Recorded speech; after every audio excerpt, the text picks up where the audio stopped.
बहुत बहुत शुक्रिया आपका कि आपने एक अहम मौजू पर मुझे बोलने का मौका इनायत फरमाया।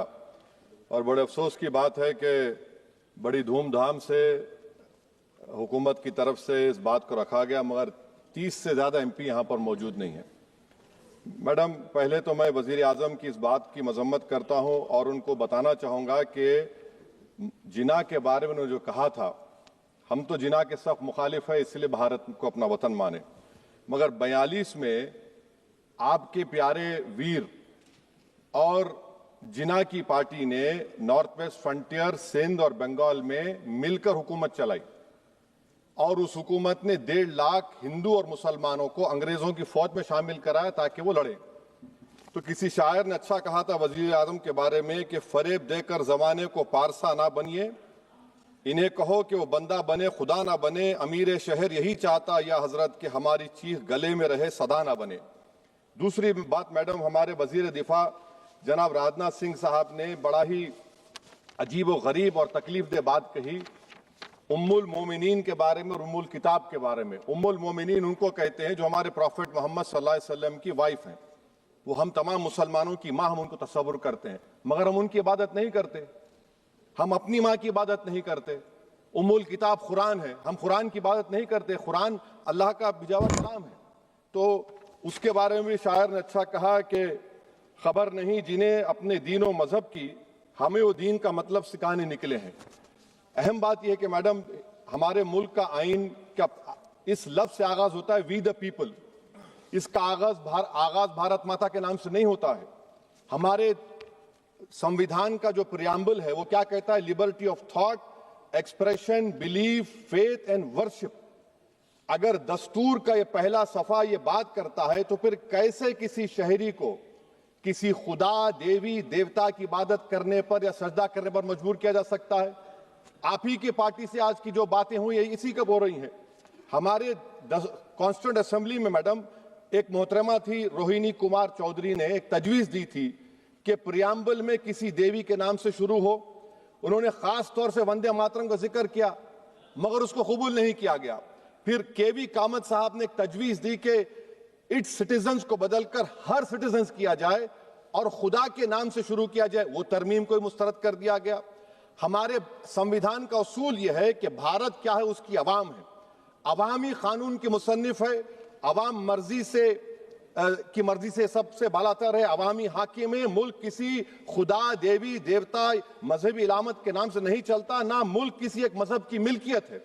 इसीलिए बाबा साहब अम्बेडकर ने क्या कहा था? उन्होंने मदर इंडिया के नजरिए को मुस्तरद किया। बाबा साहब ने एक नई इस्तिलाह वजह कर दी और कहा कि भैक्षित भारत, ये बाबा साहब अम्बेडकर ने कहा। अब मैडम, अगर मजहबी आजादी इस आइन का बुनियादी उसूल है तो सवाल यह पैदा होता है कि उस वक्त हमारे जो कॉन्स्टिट्यूंट असेंबली के प्रेसिडेंट थे जनाब राजेंद्र प्रसाद साहब ने किस बुनियाद पर वंदे मातरम को कौमी तराना करार दिया? ना तो कोई सेक्यूर रेजोल्यूशन है इसके बारे में। मैडम, मैं आपको बताना चाहूंगा कि जुडिशरी क्या कहती है। बीजू इमैनुअल केस है 1986 का, जिसमें जिहोवा विटनेस ने कहा कि मैं नेशनल एंथम के वक्त खड़े रहूंगी, पढ़ूंगी नहीं। सुप्रीम कोर्ट ने कहा कि उसने कोई गुनाह नहीं किया। वहीं एक 2017 का केस है अश्विनी उपाध्याय का केस सुप्रीम कोर्ट का, उन्हें कहा गाइडलाइंस दिए जाएं वंदे मातरम पर, सुप्रीम कोर्ट ने नहीं कह दिया। फिर आप आ जाइए madam, prevention of insult act national 1971, इसमें नेशनल सॉन्ग नहीं है, सिर्फ नेशनल एम्बलम और आपका नेशनल एंथम है। फिर आप आ जाइए 40th अमेंडमेंट आर्टिकल 51 है, 76 में पास हुआ, उसमें भी इसका कोई जिक्र नहीं है। मैडम, मैं आपके सामने बताना चाहूंगा कि हमारा भारत एक इसका मजमुआ क्या है। इसमें हिंदू है, मुसलमान है, सिख है, ईसाई है, जैन है, एथिस्ट है, मेहनत कश है, किसान, गरीब, मजलूम और दलित है। मगर अगर जो तकारीर आज हमने यहां पर सुनी और बाहर जो सुनते हैं, अगर भारत को देवी कहने और उसके आगे सजदा करने, तो दरअसल कौम परस्ती को, वतन से मोहब्बत को मजहब में तब्दील कर रहे और फिर यहां पर बोल रहे कि अगर भारत में रहना है तो वंदे मातरम गाना पड़ेगा। भाई, ये तो संविधान के खिलाफ है, सुप्रीम कोर्ट के जजमेंट के खिलाफ है। अगर वंदे मातरम मैडम कौमियत का मियार है तो फिर सवाल यह है कि हजरत मोहानी की कौमियत क्या थी जिसने इनकलाब जिंदाबाद का नारा दिया? अगर यूसुफ मेहरली ने quit India, Simon go back का नारा दिया तो उसकी कौमियत क्या थी? अगर हैदराबाद से मौलवी अलाउद्दीन जो मक्का मस्जिद का पहला मुजरिम है काला पानी में, और तुरेबाज खान जो मारकर लाश को लटका दिया गया था हैदराबाद में 8 दिन तक, उसकी कौमियत क्या थी? अगर इनायतुल्लाह काफी जो जिहाद का फतवा अंग्रेजों के खिलाफ दिया मुरादाबाद में, जब उनको 2 दिन में फांसी की सजा दी गई, और जब फांसी की सजा के ओर जा रहे हैं तो इनायतुल्लाह मौलाना काफी की जबान पर क्या था? वो रसूलुल्लाह हमारे प्रॉफिट की नात पढ़ रहे थे। क्या पढ़ रहे थे? कोई गुल बाकी रहेगा ना चमन रह जाएगा, पर रसूलुल्लाह का दीन हसन रह जाएगा। तो उनकी कौमियत क्या थी? माल्टा की जेल में महमूदुल हसन, हुसैन अहमद मदनी 6 महीने माल्टा की जेल की ग्राउंड में पड़े रहे, उनकी कौमियत क्या थी? अल्लामा फजल खैराबादी का वो सेल काला पानी का पुकार पुकार कर इनसे पूछ रहा है, जो वहीं पर मर गए, खबर वहां पर है, बताओ मेरी कौमियत क्या थी? मैडम, मैं एक मुसलमान हूं, मैं इस्लाम को मानने वाला बावकार इंसान हूं, और मेरे मजहब की बुनियादी तालीम तौहीद है, ला इलाहा इल्लल्लाह, नहीं है कोई खुदा सिवा अल्लाह के। और कुरान में अल्लाह क्या बोल रहा? इय्याका नाबुदु इय्याका नस्तईन, तुम मेरी इबादत करो, मुझे मानो। मुझे कहां से मिल रहा? आर्टिकल 25 से मिल रहा है। मुझे कहां से मिल रहा है? Liberty of thought, expression, belief, faith and worship से मिल रहा है।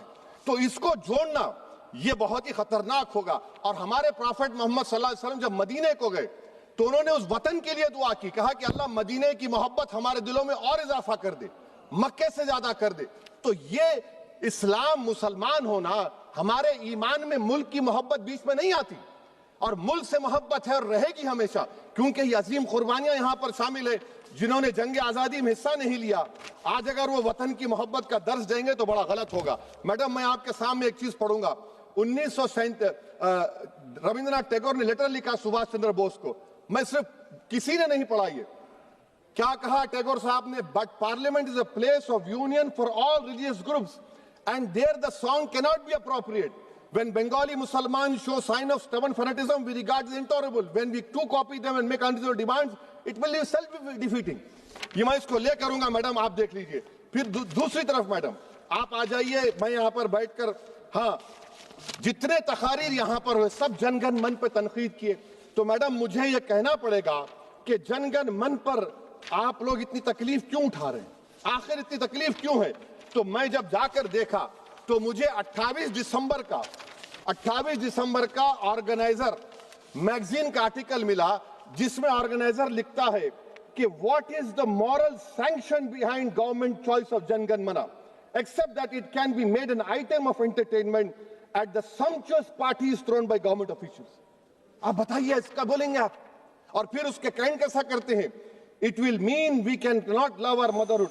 Madam please, it will mean that Vande Mataram is buried alive with the word Jan Gan Mana on the tombstone, for the tomb will also be of Jan Gan Mana of the will of the people. इस पर आप क्या बोलेंगे? Madam, मैं आपको ये बताना चाह रहा हूं कि वतन की मोहब्बत हमारे लिए बहुत अहम है, मगर ये बताइए हमको कि अभी मैडम यहां पर आनंद मठ के बारे में बहुत कुछ कहा गया। मैं सिर्फ 2 मिसालें आपको देता हूं। आनंद मठ के पेज नंबर 70 और 80 को पढ़ लीजिए। इसके बाद सनातन जहां मुसलमानों के घर पाते थे, इन्हें आग लगा देते थे। आप पेज नंबर 98 पढ़िए। हमें सिर्फ इन मुसलमानों को जड़ से खत्म करना है, क्योंकि खुदा के दुश्मन बन चुके हैं। फिर आप पेज नंबर 115-16 दीजिए। फिर मुख्तलिफ इलाकों में मुसलमानों को सदा देने के लिए भेजे जाते, जहां मुसलमान आबादी नजर आती जला दिया जाता। फिर आप देख लीजिए मैडम, सफे नंबर 120 पेज 120, बंकिम लिखते हैं कि सनातियों को मालूम नहीं था कि अंग्रेज हिंदुस्तान को निजात दिलाने वाले हैं। ये आप क्यों कर रहे हैं? अब आप मैडम, मैं आपको पेपर्स दे कर दूंगा। मैडम, भारत में हमारी आजादी इसलिए आई और बरकरार रही कि हमने मुल्क और मजहब को एक चीज नहीं बनाया। हमने ऐलान किया कि हमारी मुल्क मुख्तलिफ तबकात मज़ाहिब पर मुश्तमिल है।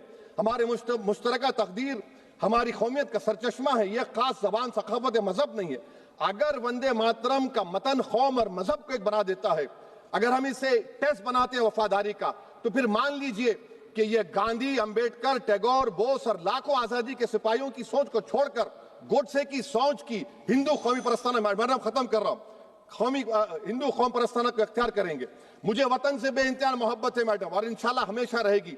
मगर बावजूद इसके कि मेरी मस्जिद, मेरी इबादत गाह, मेरे कपड़े, मेरे कारोबार पर हमले होते, मगर मैं फिर भी कहता हूं कि वतन मेरा, हर वतन को हम छोड़कर नहीं जाएंगे। मगर हुब्बुल वतनी का क्या मुतालबा है?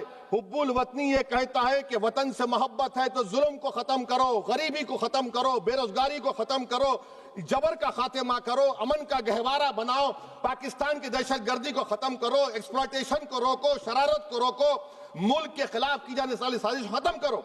मैडम, भारत एक चमन है जहां पर हर फूल को खिलना चाहिए, और अगर कोई इस फूल का अगर पूरे फूल खिलेंगे तो उसकी खुशबू से ये वतन मुअत्तर होगा, मगर अगर इस चमन का माली ये कहेगा कि एक ही फूल खिलेगा, तो मैं जिम्मेदारी के साथ कह रहा हूं, अगर एक ही फूल खिलेगा तो वो सहरा बन जाएगा और माली माली नहीं रहेगा, वो जल्लाद कहलाएगा। तो इसीलिए मैडम हम उम्मीद करते हैं कि हुकूमत इस पर जोर जबर ना करे। मेरा राइट है, यकीनन मैं जानता हूं कि आजादी के लड़ाई में वंदे मातरम का नारा था, मगर अगर आप इसको जबर करेंगे तो ये संविधान के खिलाफ है। वफादारी का सर्टिफिकेट हमसे मत लीजिए मैडम, खत्म कर रहा हूं, वफादारी का सर्टिफिकेट हमसे मत लीजिए। आपके बुजुर्गों के कोई एक किताब में लिख के क्या लिखा है बता दीजिए, कहां पर क्या लिखा हुआ है। तो मैं मैडम मैं इस शेर पर अपनी बात को खत्म कर रहा हूं मैडम, मैं इस शेर पर अपनी बात को खत्म कर रहा हूं मैडम, मैं अपनी बात को खत्म कर देता हूं मैडम, क्योंकि आप बहुत जल्दी में हैं। कि भारत जिंदाबाद, हिंदू मुसलमान जिंदाबाद, दलित जिंदाबाद, ईसाई जिंदाबाद, आदिवासी जिंदाबाद, जो किसी खुदा को नहीं मानते वो भी जिंदाबाद, और मैडम सब पिछड़ा सब आ गया इसमें। तो हम उम्मीद करते कि इस रूह को आप समझेंगे, अगर आप सिर्फ अपनी आइडियोलॉजी को लेकर चलेंगे। और आखिर में मैडम, जनाब बंकिम चंद्रा साहब के बारे में मैं आपके सामने डॉक्यूमेंट लेकर रहा हूं कि उन्होंने बीए का एग्जाम पास नहीं किया था, 7 मार्क्स से फेल हो गए थे, ये भी रख रहा हूं। तो आप जिसको लिटरेरी जायंट बता रहे ये नहीं है। बहुत बहुत शुक्रिया। धन्यवाद सभापति महोदया। मैं इस सदन का ध्यान